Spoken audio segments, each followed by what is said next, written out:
Hello, I'm Jon Stewart. Since the 2000 presidential campaign began in early, let's say, '94, we at The Daily Show have had a backstage pass to history in the making. Tonight, step into the voting booth with us as we pull the curtain, determine which box goes with which of the 32 school board candidates, and discreetly pleasure ourselves with the glory of democracy. From The Daily Show with Jon Stewart, an Indecision 2000 special, the campaign trail to the road to the White House. Now, Daily Show correspondents Mo Rocca and Vance DeGeneres. Grant's tomb, the final home of one of America's 100 greatest presidents. Ulysses S. Grant was the simple son of a leather tanner. He rose from these modest roots to the highest station in the land, finally dying and winding up here among the soaring pillars of this big, huge, largely unvisited grave. A grave that coincidentally bore his name. An American president who does his job well is sure to be enshrined in monument. This year, several men want to lead the nation, but only one can win the big prize, free burial. The race for the presidency this year got off to a roaring start in New Hampshire, where we, and our jackets, were there to cover it.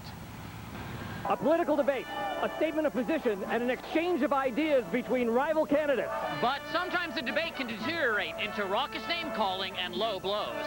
What will happen tonight? Will it be a well-mannered love fest or a roll-in-the-mud, knock-down, drag-out slugfest? One can only hope for low blows galore. Hey, let me ask you, why Forbes, why now? No, why McCain, why now? If you love Santa Claus, you love George Bush. Yes. Is that right? Yes, I believe so. What if you don't love Santa Claus? Tonight is George W. Bush's first appearance with the other candidates. Do you expect him to be a master debater? Yes, I think he's going to do very well. What is Santa's position on abortion? Santa believes... Hang on a second. I got something in my throat. Sources tell News 2 that the strategy tonight is going to be to bash Bush. Gang up on Bush, that's the strategy. Do you like our jackets? Sure, they're great jackets. They're great jackets. Can we get our picture taken with you? Absolutely. Look, the three of us, come on. You guys, you scamps, get right over here. Come on, you guys. Come on. Where's the camera? Okay. Hey, how you doing? Okay, guys. All right. Arrest these men. Thank you. Exclusive word from the candidate comes, he likes our jacket. Senator Thompson, given Governor Bush's relative inexperience, how tempted do you think he will be to use one of his lifelines tonight?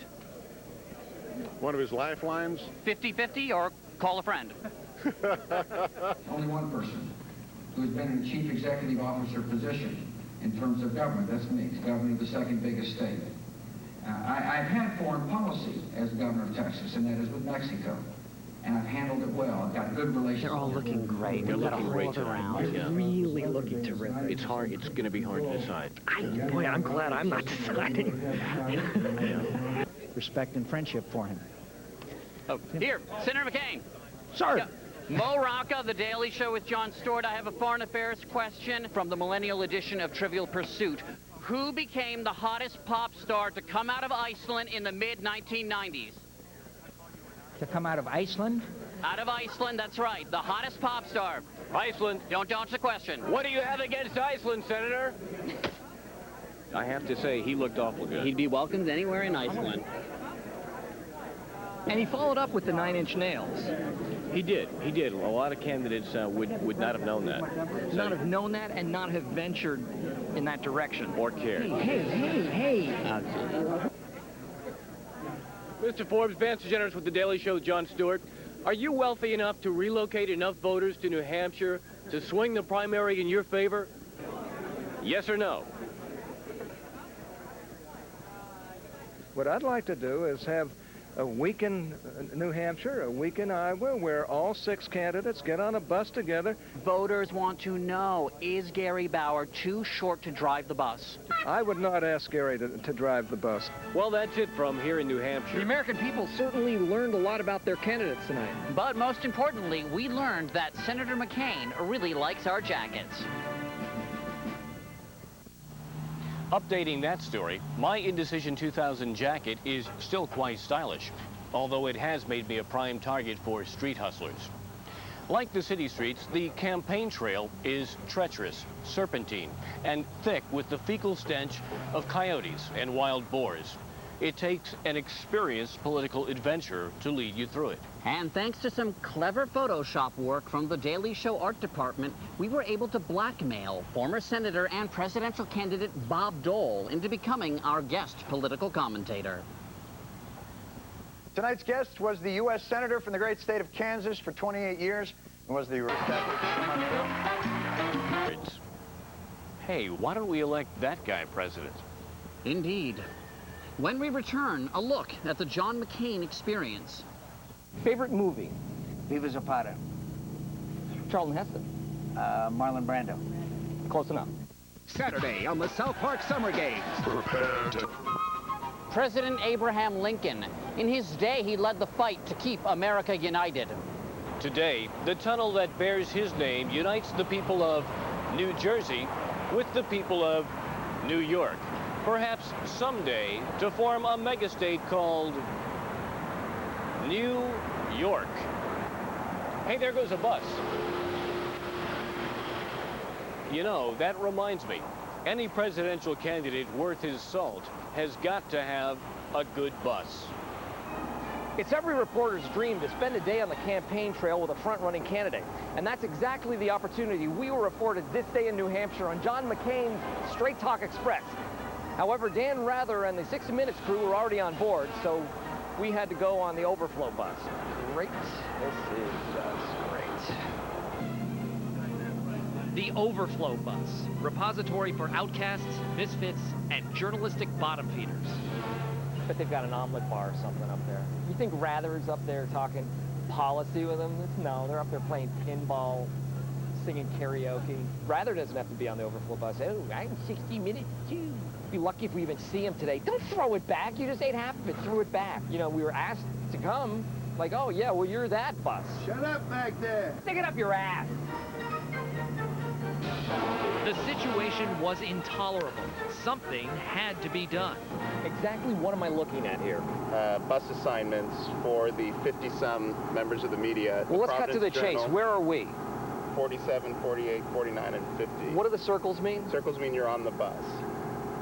So as you can see, no circle, no bus. Why are you jerking me around like this? All I want to do is sit on the nice bus. Oh, screw it.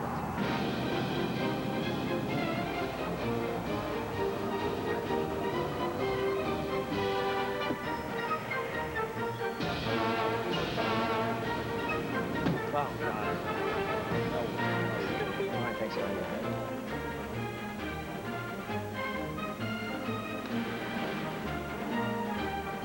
Covering the story at arm's length was getting me nowhere, and then it hit me. The best way to get to a presidential candidate's bus is through his wife. This is your driver here. This is our driver. He's Steve been Carell. with us from the beginning. Now, this is a well-appointed driver.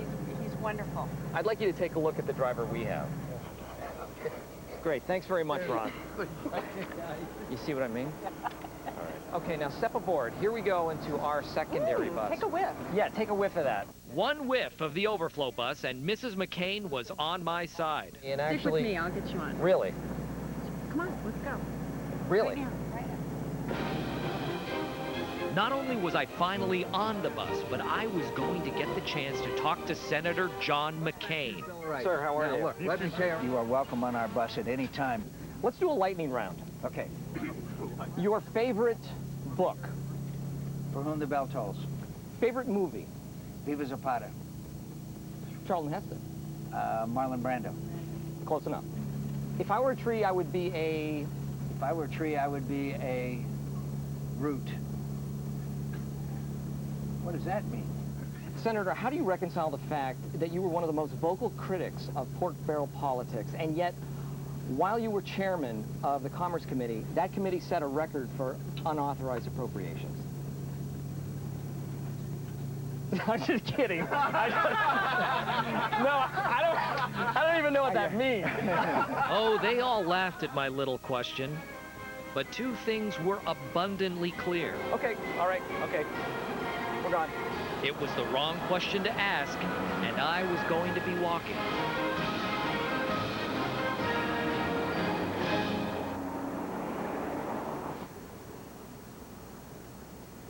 Wow. If Lincoln was anything like his tunnel, he was a pretty fun guy. That's right, Mo.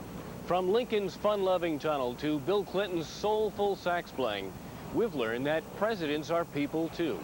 And if you're a presidential hopeful, you've got to show that you're people too also. Yesterday's late-night talk show appearances by the leading GOP candidates was just one way today's politicians are trying to appear human to voters. For more on this, we now go to Daily Show chief senior political analyst, Ellen's brother. Vance, what do you have for us? Well, John, candidates have made themselves more accessible than ever this election year. The Associated Press recently asked each one a series of revealing questions to help voters understand the person behind the candidate. Here are some of the findings, as printed in today's New York Daily News, beginning with, what are the candidate's favorite junk foods? Well, Bush said he enjoys popcorn. Gore favors cookies and brownies, while John McCain likes donuts. I don't need to tell you, these are make-or-break sweets. Now, next, what was your first car? Well, Bush had a Triumph, interestingly, not American. Al Gore had a Honda Super Hawk 325 motorcycle, interestingly, not a car. And Bradley had a Plymouth two-door Fury, allegedly with a bumper sticker that said, "My other car is a Plymouth four-door Fury." Now, here's another. What is your worst habit? Well, John McCain is a coffee drinker. And if you think that's bad, Gore has a yen for junk food. While Bush says his bad habit is impatience and crack. Whoa! Vance, I don't think he said crack. Well, John, perhaps lying is his other worst habit. And finally, they were asked what they would want if stuck on a desert island. Well, Gore said books, good choice. Bush said books and a Bible. He's an idiot.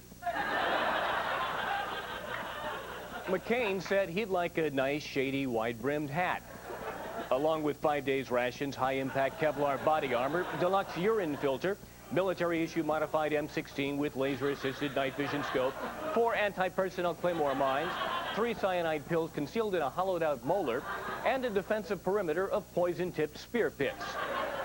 Oh, and Stevie Wonder's Intervisions. Thank you very much, Vance. Very informative. To update that story, Alan Keyes was voted off the desert island. When we come back, the presidential race moves to the gorgeous mosaic that is South Carolina. Please welcome Governor,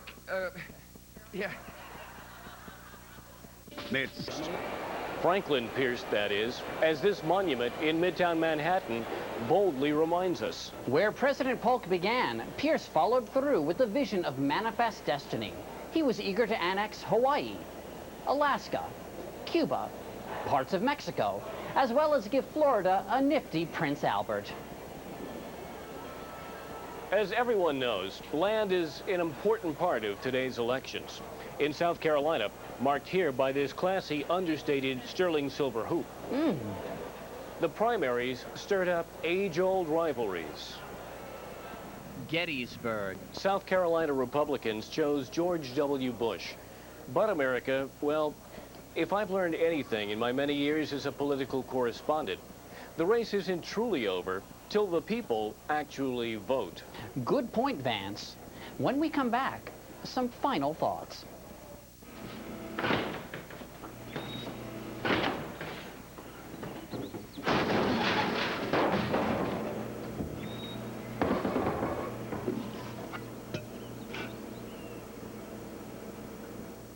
Look at this. What is it? It's Never has so much power gone into our battery. Duracell Ultra, the most powerful alkaline battery in the world. Presenting Trident Advantage, a different kind of gum from Trident.